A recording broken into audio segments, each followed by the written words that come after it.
gjithmonë kënaqësi të punohet me pacienta, është gjithmonë kënaqësi të jemi pjesë e një procesi në të cilin mund të ndihmojmë pacientave, në të cilin bëjmë vepra humane, njerëzore, edhe ato me mundin maksimal. Unë jam i lumtur që kam qenë pjesë e organizimit të qendrës urgjente, të themi 5 viteve të fundit, për fat timin, edhe kam pas mundësi që të ndihmoj pacientave të cilët kanë pas nevoja urgjente, si udhëheqësi i qendrës urgjente, po në të njëjtën kohë tash jam edhe një nivel më sipër, si drejtor i konglomeratit të klinikave traumatologjike, ortopedike, qendrës urgjente, anestezisë dhe trajtimit intensiv, ku nga posti i tillë unë mendoj se do të mundemi të bëjmë reforma më të mëdha në trajtimin sa më efikas të pacientave që kanë nevoja akute kirurgjikale, po edhe nevoja tjera kirurgjikale, për shkak se vetëm në vendin tonë ne kemi nda qendrat në kirurgjikale dhe jo kirurgjikale. Nuk ka në asnjë qendër botnore ku ndahen qendra urgjente në qendër kirurgjikale dhe jo kirurgjikale, përveç në vendin tonë. Tendencat janë që të gjithë pacientët të cilët kanë nevojë urgjente, shëndetësore, të koncentrohen në një pikë.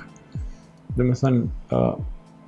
mos të habiten të shpërndahen nëpër institucione të ndryshme. Të themi në qendrën klinike universitare, domethënë këtu në kampusin e Nant Terezës, e kemi së paku 5 qendra urgjente, nëpër të cilët kur vjen pacienti ose ndihma e parë duhet të vendosë në të cilën prej tyre do të shkojë. Kemi qendër urgjente kardiologjike, qendër urgjente toksikologjike, që i mbulon me një farë mënyrë këto patologjinë internistike, kemi qendër urgjente kirurgjikale, edhe normali kemi qendrat urgjente pediatrike dhe ginekologjike. Në princip tendencat tona janë që t'i bashkojmë qendrat urgjente, pa i përfshirë qendrën pediatrike dhe ginekologjike, po të gjitha qendrat urgjente internistike dhe kirurgjikale të bëhen një, që pacientët mos të habiten të shkojnë në për 3 pika të ndryshme, po të shkojnë në një pikë edhe të trajtohen në mënyrë më korekte. Unë më pak kom punuar si mjek në qendër urgjente, për shkak se veprimtarinë bazë e kam në klinikën e traumatologjisë dhe jam traumatolog që kujdesen më së shumti për lëndimet e pacientët të lënduar, edhe i trajtoj ata deri në pikën e fundit, pa marrë parasysh se çfarë lëndime kanë të sistemit lokomotor, respektivisht sistemit muskuloskeletor, po edhe të gjitha politraumat janë si sfidë për ne traumatologët edhe për mua njëkohësisht që të trajtohen në mënyrë sa më korrekte, më efikase dhe të zvogëlojnë vdekshmërinë dhe smundshmërinë, respektivisht mortalitetin dhe morbiditetin të pacientëve të cilët janë të politraumatizuar.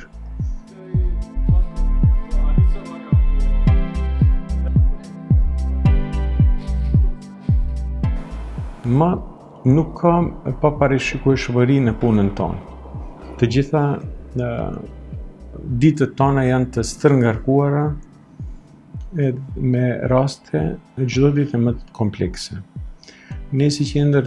terciare pranojmë lëndime të lehta nga të gjithë Republika e Maqedonisë, po ajo që e ndan prej spitaleve të tjera në Republikën e Maqedonisë është vetë pozicionimi në piramidën e sistemit shëndetësor. Do të thonë ne jemi në shkallën më të lartë, në kulmin e piramidës, respektivisht jemi institucion terciar ku te ne vinë të gjitha lëndimet të cilët janë më komplekse dhe më së shumti përfshin sisteme organike. Do të thonë vetë vendi e sjell edhe kompleksitetin pacientave, kështu që çdo ditë më shumë po ballafaqohemi me raste më komplekse dhe më komplekse, që është një sfidë e përditshme e punës tonë. Nuk ka më paparashikueshmëri, nuk mund të themi se kemi një ditë më të lirë ose me më pak tension. Mund të themi se kemi ditë të vështira dhe ditë shumë të vështira. Duke e pas parasysh vetë faktin se spitali jonë çdo ditë stërngarkohet me raste edhe më të lehta për shkak të asaj se shumë shpesh ndodh që spitalet periferike, të cilët janë edhe në qytetin e Shkupit, do të them të nivelit sekondar, shumë shpesh ndodh që periudhën e verës të renovohen, të mos punojnë ndonjë lift, ose të mos kenë kapacitete njerëzore për të mundi të kujdes për influksin e pacientave traumatologjik që vinë edhe kërkojnë ndihmë nëpër spitalet sekondare. Kështu që mundohemi çdo ditë më shumë që të rrisim kapacitetin tonë të punës, çdo ditë më shumë e rritim numrin e të mjekëve të cilët kujdestarojnë këtu, si kemi problem serioz me personelin mjekësor më të ulët për shkak të mbi ngarkesës së punës edhe mos punësimeve të reja, ikja e personelit në pensionimin e tyre ose ikja në spitale private ose ikja jashtë shtetit, që është një fenomen aktual që po paraqitet viteve të fundit, na ka sjellur deri te një gap, një zbrasim kur neve na mungojnë shumë personeli mesëm dhe personeli ulët që të mund të afrohemi nivelit të respektivisht të afrohemi kushteve më të mira për pacientët, gjë e cila është diskutuar edhe me ministrin aktual për të mund të plotësuar ato shqetësimet të cilët janë paraqitur në sistem.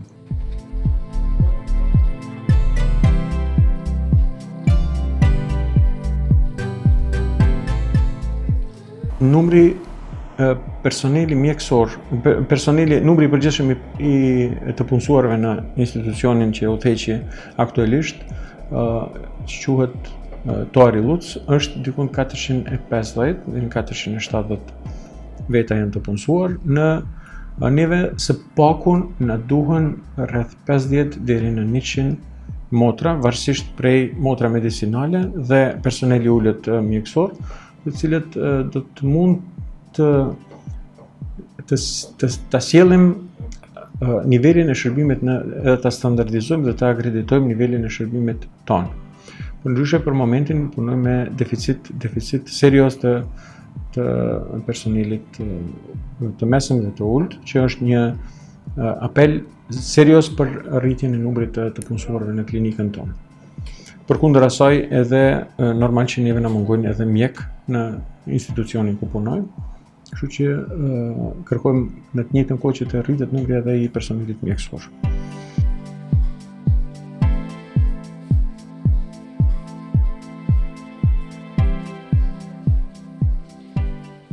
Çdo rast është rast i veçantë. Çdo pacient është pacient i veçantë. Shumë shpesh ndodh që thuhet në jetën e përditshme tonë, në punën tonë, se çdo lëndim për pacientin është lëndimi më i madh për to. Përjetimi i lëndimit është shumë i madh. Për dikën lëndimi i gishtit të vogël është lëndimi më i madh që i ka ndodhur në jetën e tij.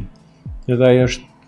lëndimi më i madh që ai ka mundur me paramendu dhe përjeton shumë rënd emocionalisht. Po për disa tjerë edhe lëndime shumë të mëdha trupore të cilët i kanë,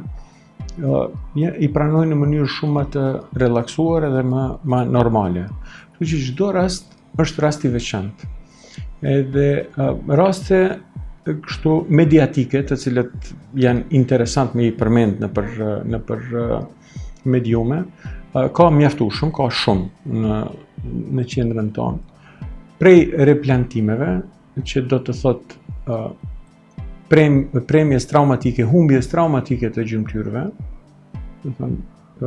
kputet dora, ta themi në mënyrën shumë më të thjeshtë, deri në replantimin, kthimin e dorës prapë ngjitjen për trupin, dorës së njëjtë, që janë rastet më të rralla, po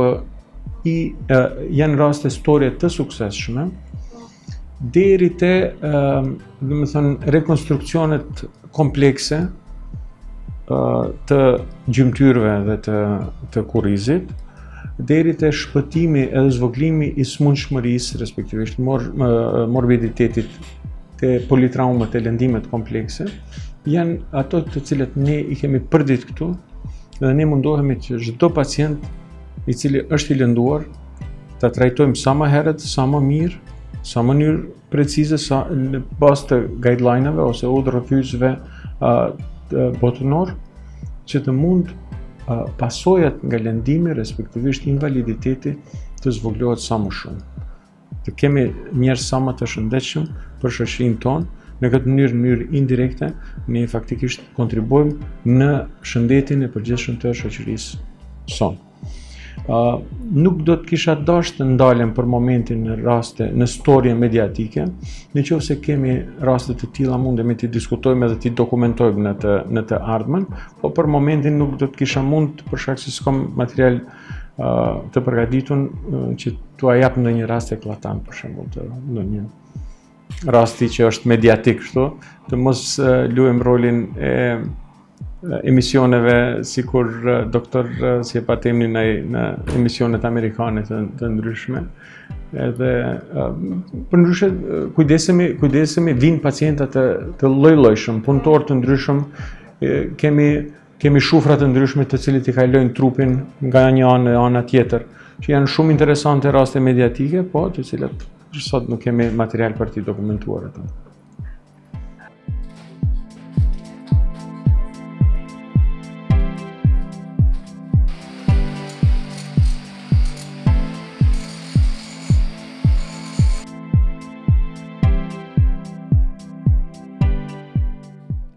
Trendi lëvizjes i qendrës urgjente, për momentin mund të them se quhet qendra urgjente kirurgjikale, trendi lëvizjes është në drejtim të modernizimit të qendrës urgjente. Kemi dy terka, dy arshina në të cilën dy drejtime në të cilën mund të vazhdojmë zhvillimin e qendrës urgjente. Njëri është kjo modeli amerikan, tjetri është modeli evropian. Që të mos hyj në detale të analizës së dy modeleve të ndryshme, ne kemi zgjedhur një model i cili ngjan më shumë modelit amerikan për zhvillimin e qendrës urgjente. Si pikë e parë, tendencat agresive tona janë që të pajisim qendrën urgjente me personel adekuat për trajtimin e pacientëve. Personel më adekuat se specialistët e mjekësisë urgjente nuk ka. Për momentin unë jam në fillim të detyrës këtu, edhe dëshiroj që së shpejti, brenda një viti ose dy, të kemi specializantët të cilët kanë filluar më vetëm me specializim, të punojnë në qendër urgjente si specialistët e mjekësisë urgjente, për shkak se ai është i vetmi specializim që përputhet me veprimtarinë e qendrës urgjente. Përveç asaj, neve na duhet kushte hapësinore, respektivisht duhet të rritemi në hapësinë, për shkak se influksi i pacientëve është çdo ditë më i madh, trajtimi i pacientëve është çdo ditë më kompleks, kërkesat e pacientëve janë çdo ditë më të mëdha, për shkak se ndryshe kanë qenë kërkesat para 10 viteve, ndryshe janë tash, me gjithë respektin ndaj dinjitetit të pacientit, po kërkesat janë më të mëdha në ditët e sotme. Kështu që neve na duhet një hapësinë më e madhe ku ne do të kishim mund të zgjeru edhe me ofru shërbim më kualitativ. Janë bërë diskutime edhe me ministrin Taravari për çështje të zgjerimit të hapësinës së qendrës urgjente dhe rritjes së kapaciteteve njerëzore për punë. Shohim mundësitë dhe modalitetet për ta bërë këtë punë. Presim definim nga a do të zhvillohet qendra